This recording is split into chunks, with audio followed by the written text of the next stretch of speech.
Përshëndetje, në këtë video do të bëjmë të mundur prezantimin me programin e Excelit. Programi Excelit ka një përdorim të gjerë në zyra për ambiente për qëllime biznesi, për qëllime studimore ose për qëllime personale.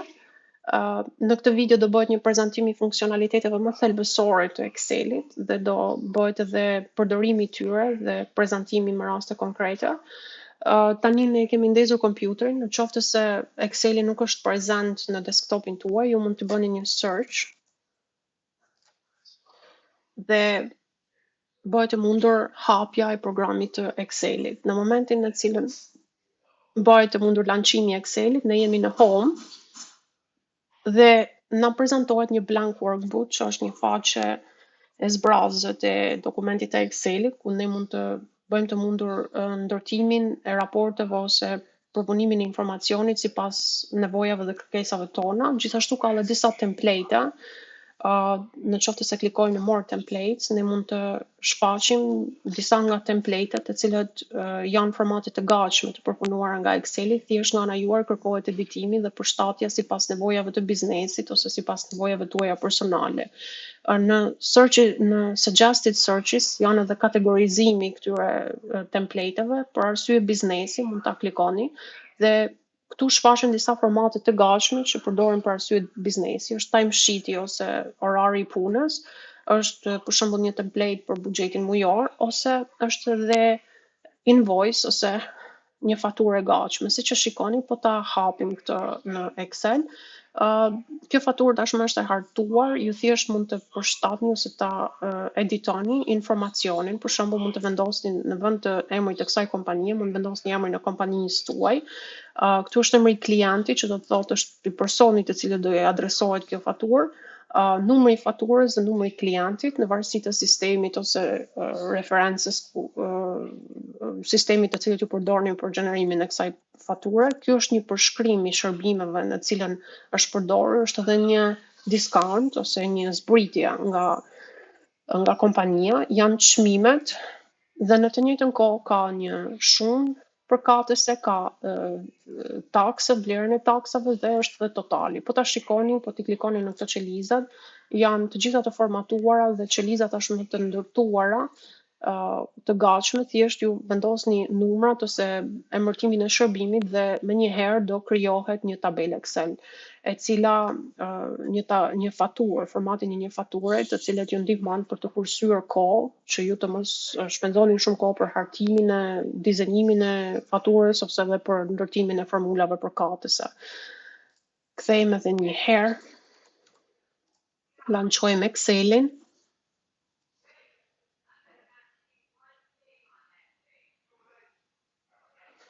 Dhe ne gjithashtu kemi edhe mundësi për të kërkuar për një dokument që është përmunuar kohët e fundit në Excel, domethënë që është i ruajtur në Excel përmes emrit të dokumentit, dhe afishohen disa nga dokumentet që janë ndërtuar kohët e fundit me tabelat e Excelit.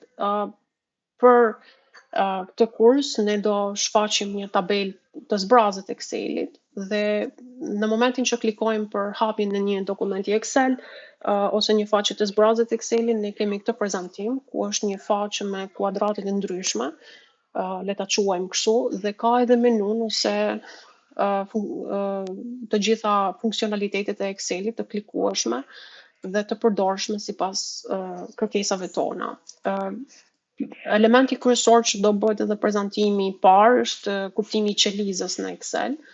Qeliza është një ndërprerje midis kolonës dhe rrjeshtit, e supozojmë që është kjo qelizë, që është një ndërprerje midis rreshtit 2 dhe rreshtit 2 dhe kolonës B. Kjo vendodhje shfaqet në name box dhe është B2 dhe është unike, që do të thotë vetëm kjo qelizë ka këtë lloj vendodhje. Këto janë të rëndësishme kuptimi i qelizave, kryesisht edhe më vonë gjatë prezantimit të detyrave ne mund të shikojmë rëndësinë e përdorimit të tyre, kryesisht edhe në ndërtimin e formulave dhe funksioneve. Përveç qelizës, ne kemi edhe worksheet, që është në këtë rast kjo faqe pune. Po të shkojmë poshtë, automatikisht ka një sheet 1, sheet 2, në qoftë se hapet edhe një faqe tjetër në këtë dokument. Këtu bëhet e mundur riemërtimi i kësaj faqe, supozojmë që është një test, dhe test 1, test 2. Në qoftë se ne nuk na nevojitet më ky faqe Exceli, ne mund të bëjmë edhe fshirjen e tij dhe ngelemi vetëm me faqen me testin 1. Përveç pjesës së qelizës, ne mund të bëjmë të mundur edhe vendosjen e të dhënave në qelizat e caktuara. Supozojmë që kemi një numër rëndor, kemi muaj dhe vlera e shitjeve. Shitjet. E supozojmë që shënojmë janar, shkurt,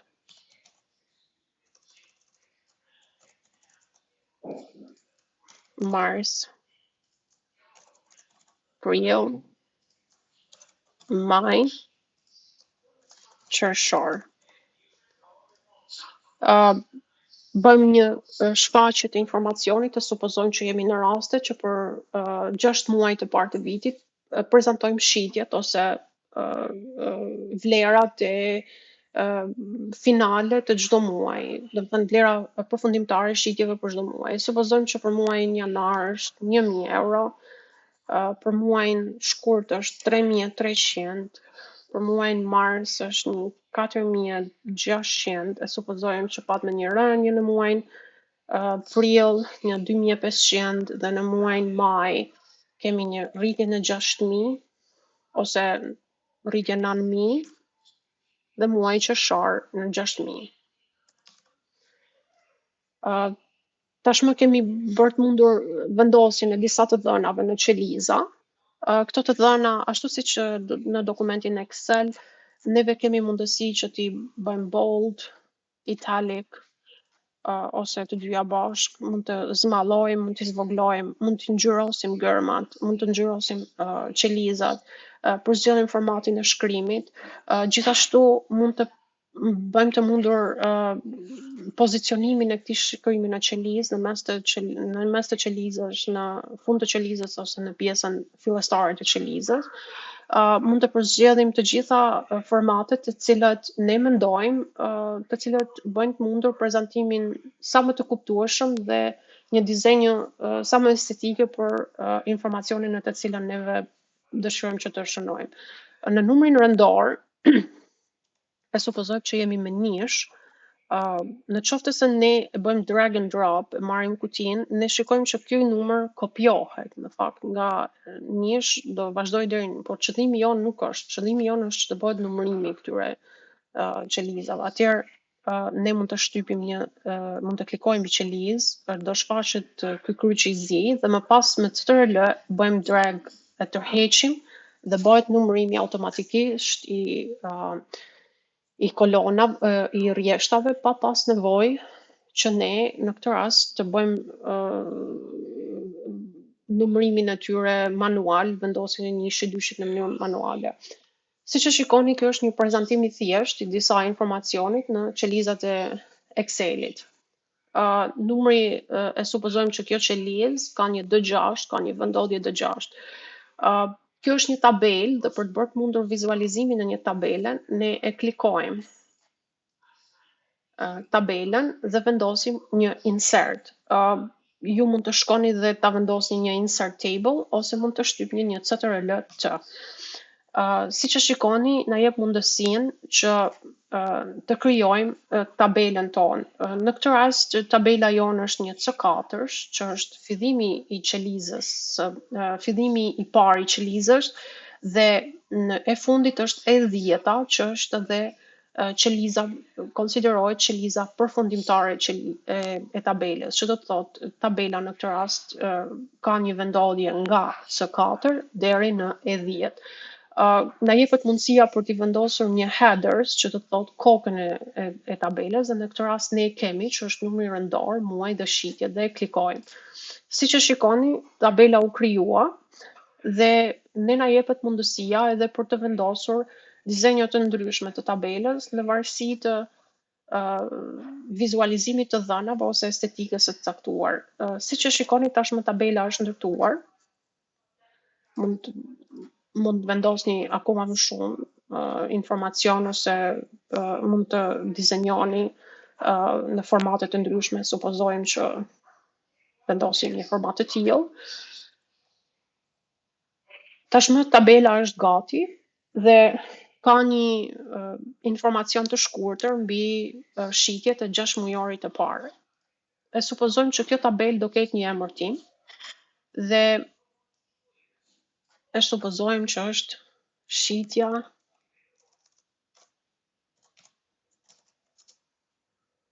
e gjysmës së parë të vitit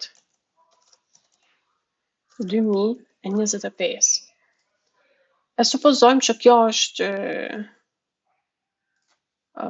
ose mund të vendosim një shkrim tjetër, shitja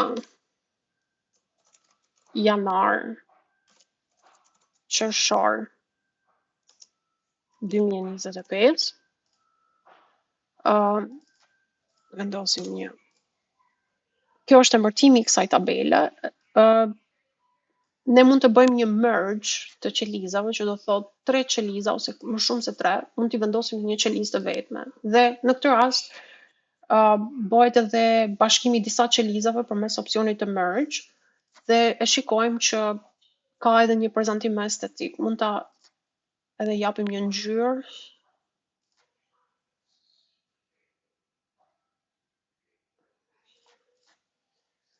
Mund ta bëjmë edhe të dukshme.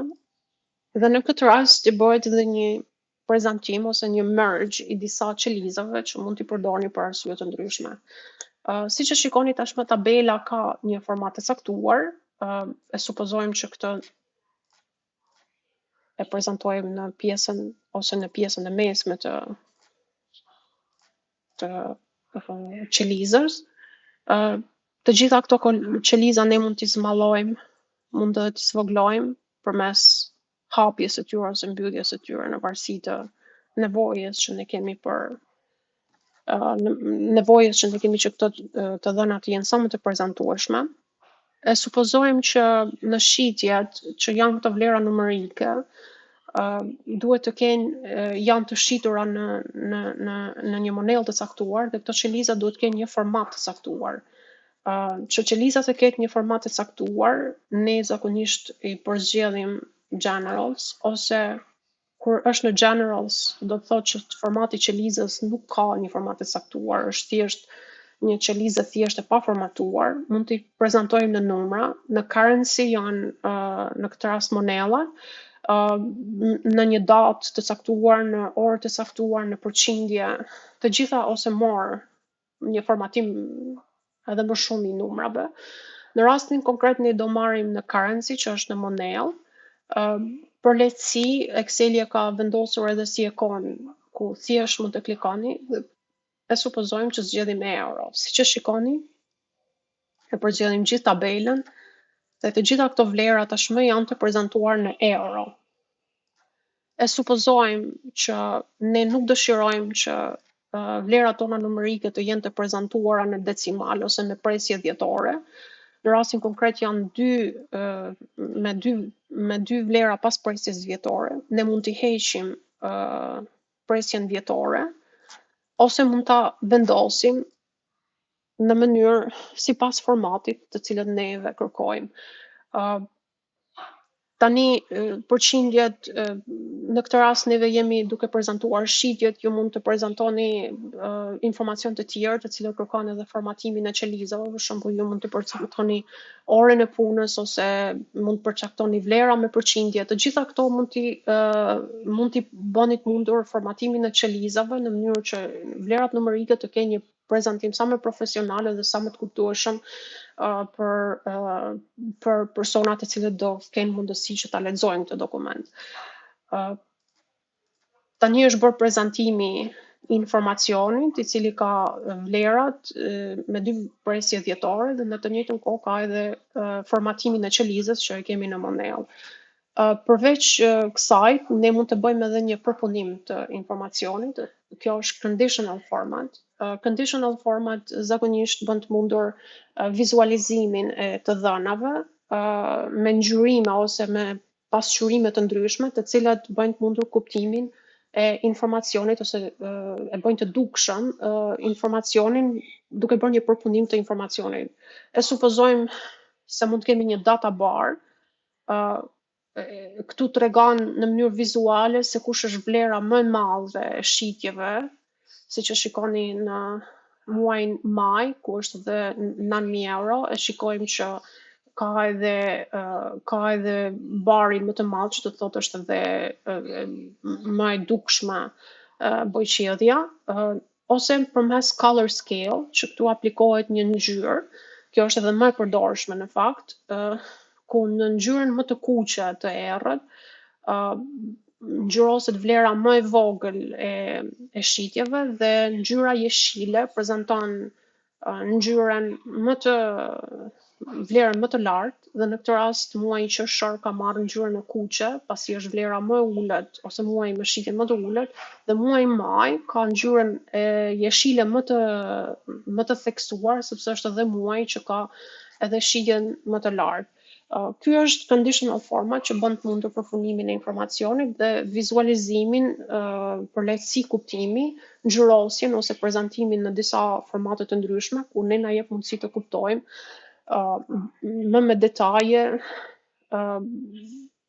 të dhënat tona ose vlera të caktuar duke i dhënë një ngjyrim të caktuar për të kuptuar rëndësinë e vlerave në tabelë. Përveç pjesës së conditional format, që është edhe kjo shumë e përdorur, janë edhe vlerat e sort. Në këtë rast është filtri, ku ne tashmë i kemi të vendosur. Filtrat janë të vendosur në tabelë. Shikojmë kemi bëjmë të mundur renditjen sipas shkronjave nga A-ja tek Z-ja dhe nga Z-ja tek A-ja. Në këtë rast këto ikona nënkuptojnë filterin. E supozojmë që ne mund t'i filtrojmë nga i malli deri te i vogli, mund të filtrojmë nga shkronja A tek Z-ja ose nga Z-ja tek A-ja, mund të përzgjedhim, e supozojmë që kemi vetëm për vlerën e janarit dhe ky bën filtrimin e informacionit. Ose mund të bëjmë të mundur numërimin nga më i madhi te më i vogli, filtrimin e informacionit nga më i madhi ose renditjen nga më i madhi te më i vogli ose nga më i vogli te më i madhi. Të gjitha këto realizohen përmes filtrimit. Përveç kësaj edhe është dhe find and select. Këtë e kemi hasur edhe tek Wordi, mund të bëhet kërkimi për shembull për muajin nëntor, ose mund të bëhet replace, zëvendësimi i një muaji për shembull me nëntori, mund ta zëvendësojmë me dhjetorin edhe ose mund të zëvendësojmë një gërm ose një fjali ose një fjalë në të gjithë dokumentin ton. Përveç kësajt, ne kemi edhe elementet e tjerë të cilët na ndihmojnë për vizualizim ose përpunim informacioni. Ne mund të fshijmë një kolon, e supozojmë që kjo kolon është e padobishme, ne klikojmë right click dhe i bëjmë një delete. Gjithashtu e supozojmë që kjo kolon ne nuk është se dëshirojmë që ta fshijmë, por mendojmë që kjo kolon është e panevojshme për vizualizimin ton, ose për shembull mund ta fshijmë edhe këtë rresht, përveç kolonave ne mund të fshijmë edhe rreshta. Ndërsa këtë kolon e supozojmë që për informacionin ton është i panevojshëm, por ne nuk dëshirojmë që ta fshijmë, por i bëjmë një hide, që do të thotë është i padukshëm, edhe pse nuk është fshirë, por është i padukshëm për Excelin në këto momente. Pastaj ne mund ta vizualizojmë sërish duke e tërhequr ose duke klikuar me right click dhe duke e bërë unhide. Kjo është përdorimi thelbësor i tabelave. Përveç ndërtimit të tabelave, ne mund të bëjmë edhe ndërtimin e grafiqeve mbi bazën e tabelave. Në këtë rast kemi në insert, e përzgjedhim informacionin që kërkojmë ta pasqyrojmë në grafikun tonë. Në këtë rast janë muajt dhe shitjet, dhe është pa interes numri rendor, kështu që përzgjedhim vetëm këto dy kolona. Siç e shikoni këtu ka disa forma të ndryshme të tabelave të cilat ju mund t'i prezantoni. Janë përmes bareve, janë përmes formës së pie, janë waterfall ose forma të ndryshme, ose mund të përgjithemi me ato që ne na rekomandon, në këtë rast na rekomandon vetë Exceli. Siç e shikoni, e ka rekomanduar këtë tabelë, ose mund të përgjitheni dhe tabela tjera të rekomandimit, por po marrim këtë të parën. Dhe siç e shikoni, tashmë tabela grafiku është ndërtuar. Me një right click ju mund të bëni edhe disa ndryshime të tabelës, ose mund të përgjithni ngjyra ose formate të ndryshme, të cilat mendoni që janë më estetike ose prezantojnë më mirë informacionin tuaj. Në qoftë se ne për një arsye ndryshojmë një vlerë, supozojmë që kemi 800 ose 8000, siç e shikoni, bën automatikisht ndryshimi i vlerës edhe në grafik, dhe duke qenë se tabela jon ka një conditional format, që do të thotë bën të mundur e ngjyros ose jep një lloj shfaqjeje vlerave, ose duke vizualizuar rëndësinë e të dhënave të caktuar, në këtë rast nga 600 euro që ishte muaji qershor, i cili kishte vlerat më të ulët, siç e shikojmë tashmë ka kaluar në 8000 euro, kemi bërë korrigjimin e kësaj vlere dhe ajo nuk është më ngjyra e kuqe ose vlera më e ulët, por ka një ngjyrë jeshile pak më të lehtë se vlera majt, që është edhe vlera më e lartë, dhe tashmë ngjyra kuqe ka kaluar në muajin janar, ku është edhe vlera më e ulët e shitjes. Siç e shikoni, automatikisht bëhet edhe vizualizimi i vlerave në varësi të rëndësisë së dhënave që ato kanë.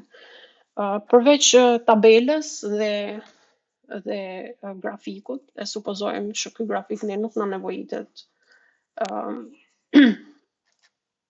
nuk na nevojitet dhe fshim. Përveç prezantimit me tabela dhe me grafiqe, një ndër elementet kryesore të funksionalitetit të tabelës është edhe përdorimi i funksioneve dhe i formulave.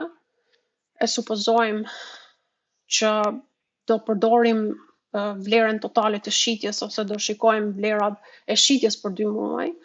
Në tabelën në menun e Excelit kemi edhe formulat. Këtu janë njësër të ndryshme formulash të cilët përdoren për arsye financiare, për arsye logjike, kohore, teksti, për arsye kërkimore, matematikore. Të gjitha këto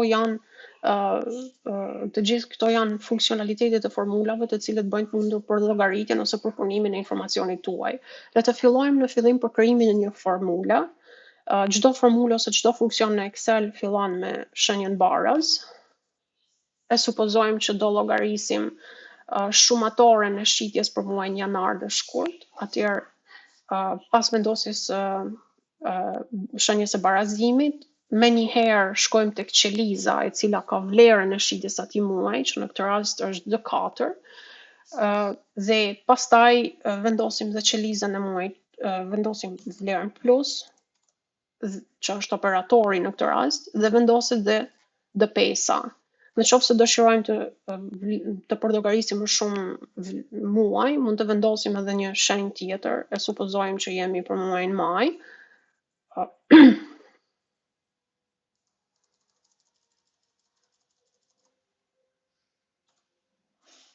Ose le ta llogarisim vetëm 2 muajt e parë si fillim, e pastaj të shohim për muajt e tjerë. Siç e shikoni, është D4, që është vlera e tabelës, vlera e qelizës në tabelë për muajin janar, dhe për muajin shkurt shitja korrespondon me D5. Në qoftë se japim një enter, ne menjëherë na del vlera e shitjeve, vlera totale e shitjes për këto 2 muaj.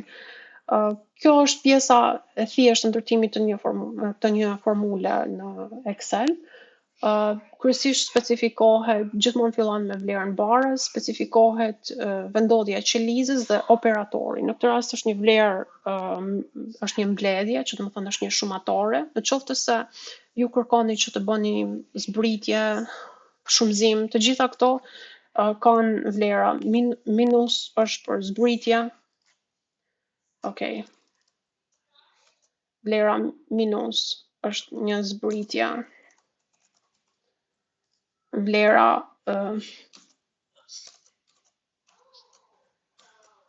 është operator për pjesëtim dhe operatori i shumëzimit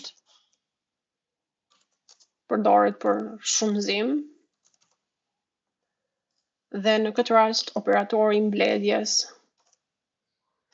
është një shumatore.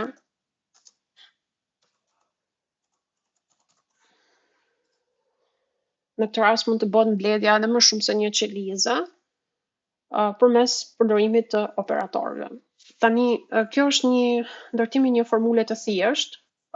Përveç përdorimit të operatorëve, ne kemi edhe formula të ndryshme. E supozojmë që do bëjmë për llogaritjen e totalit. Total. Në këtë rast, për llogaritjen e totalit, ne mund të përdorim formulë, funksion, më falni. Funksioni I cili është, kemi këtë autosum, ku me autosum, supozojmë që bëjmë sum, vendoset,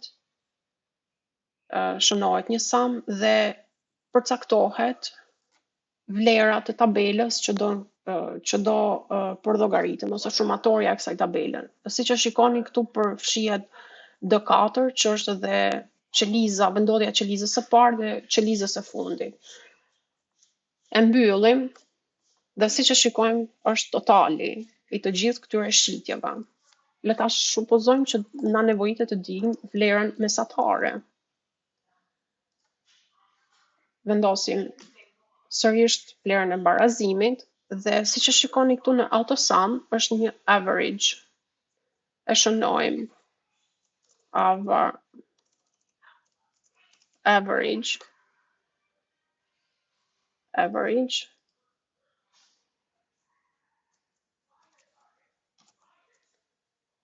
Gjithmonë e hapim me pjesën e klapave dhe zgjedhim range-in ose rangun e qelizave, që në këtë rast është e gjithë kolona e shitjeve, dhe e mbyllim.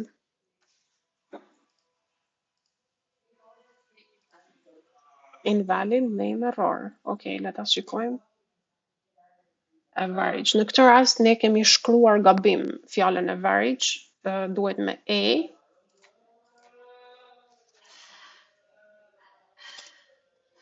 Dhe na del vlera mesatare e shitjeve. Vlera mesatare e shitjeve për gjysmën e parë të vitit. Përveç vlerës mesatare dhe vlerës së totale, ne mund të numërojmë sa muaj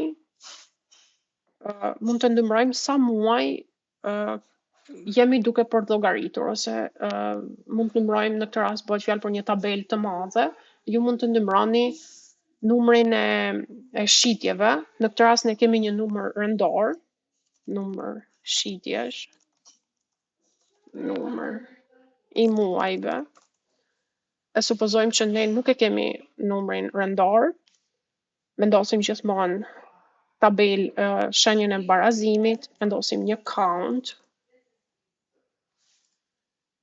e shikon count numbers, edhe në këtë rast vendosim the range-in, që do thotë është qeliza fillestare dhe qeliza përfundimtare. Në këtë rast nuk është fillant, që do thotë është nga janari deri në qershor pa llogaritur dy vlerat e tabelës. E mbyllim dhe na del 6. Në këtë rast ne mund ta heqim vlerën e euros, mund ta formatojmë dhe vendoset numri 6. Përveç pjesës së numërimit të muajve, ne shkojmë në formulë, kemi edhe vlerën maksimale. E supozojmë që vlera maksimale, kemi një tabelë shumë të madhe me numra dhe na nevojitet të gjejmë vlerën maksimale të vlerës të atyre vlera numerike. Vendosim një max. Edhe një herë. max dhe vendosim range-in e tabelës së shitjes dhe shikojmë që vlera maksimale është 9000 që përkon edhe me muajin maj. Mund të vendosim dhe vlerë minimale, min, edhe kjo ka një shenjën e barazimit, min, hapim klapat, vendosim range-in dhe bëhet automatikisht për llogaritje vlerës minimale. Këto janë disa nga funksionet kryesore që përdoren në Excel. Ju mund të keni edhe logjike, për shembull mund bëni kombinime të ndryshme mund të ketë funksione të avancuara financiare. Këtu përdoren ato që janë të përdorur kohët e fundit. Mund bëhet edhe janë për shembull këtu me LAN është një funksion që gjen gjatësinë, e supozojmë. Vendosim LAN, se çfarë ndodh me të. Vendosim tekstin. Dhe në fakt kjo pavarësisht se është e formatuar në euro, ne mund ta heqim këto dhe vendosim number. Kjo tregon numrin e karaktereve të cilët ndodhen në një tekst, që në këtë rast janë 9, është vlera, është 5 dhe min. Janë 3 dhe hapësira midis tyre është janë me 9 karaktere. Ky LAN është i përdorur për të numëruar gjatësinë e një teksti ose një fjale. Shkojmë sërish, kemi edhe për pjesën e kohore. Për shembull kemi funksionin now.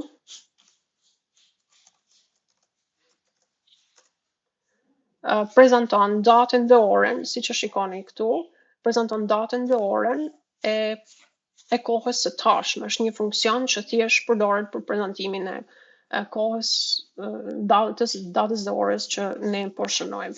Përveç kësaj kemi date, kemi months, është edhe kjo shumë e përdorur në dokumenta të ndryshme, një formë për llogaritëse e dokumentit, e kohës ose muajve dhe vitit në përmes formulave. Kemi edhe këtu datat, ose në menun e saj është dhe datat. Këtu që mund të përmend është remove duplicates. Kjo zakonisht përdoret për të fshirë duplikatet në një informacion. E supozojmë që ne duplikojmë informacionin e copy dhe bëjmë një paste.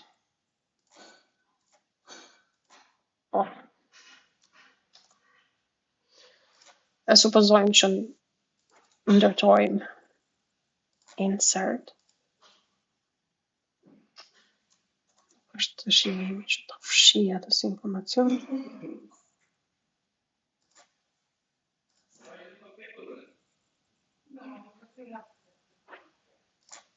E supozojmë që shënojmë këtu, i heqim këto për llogaritjet tona. E supozojmë që shënojmë qershor.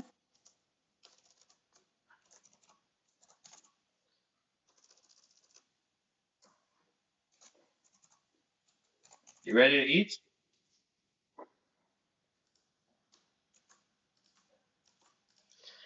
Dhe mund bëjmë një remove duplicate, se supozojmë që përzgjedhim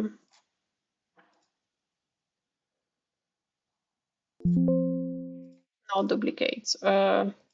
Pasi kjo shfaqet me një informacion të ndryshëm. Por ajo çfarë doja t'ju thoja është që nëse keni një tabelë, e supozojmë që kemi hedhur të dhëna 2 herë, ne mund bëjmë një remove duplicates dhe në këtë rast e bëjmë të mundur fshirjen e këtij informacioni nga të dhënat tona.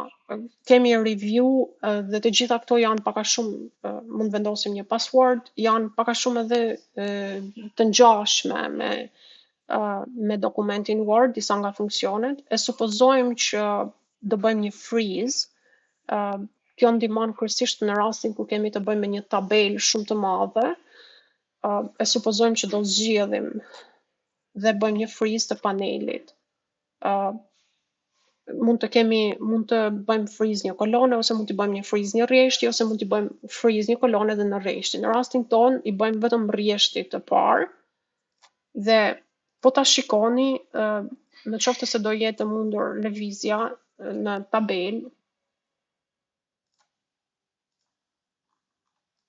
në një tabelë ne do bëjmë mundur freezing ose ngrirjen e panelit, që në këtë rast është rreshti i parë i tabelës. Kjo bën mundur kryesisht për leximin e të dhënave ose për përpunimin, për të kuptuar se në çfarë tabele ose në çfarë informacioni po hedhim në këtë tabelë.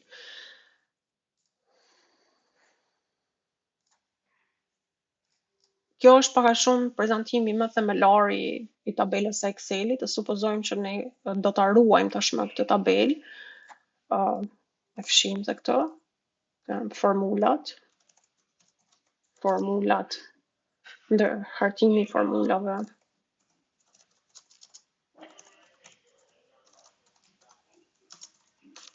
Në Excel, gjithmonë fillon me shenjen barës ose shkrimi i formulave dhe funksioneve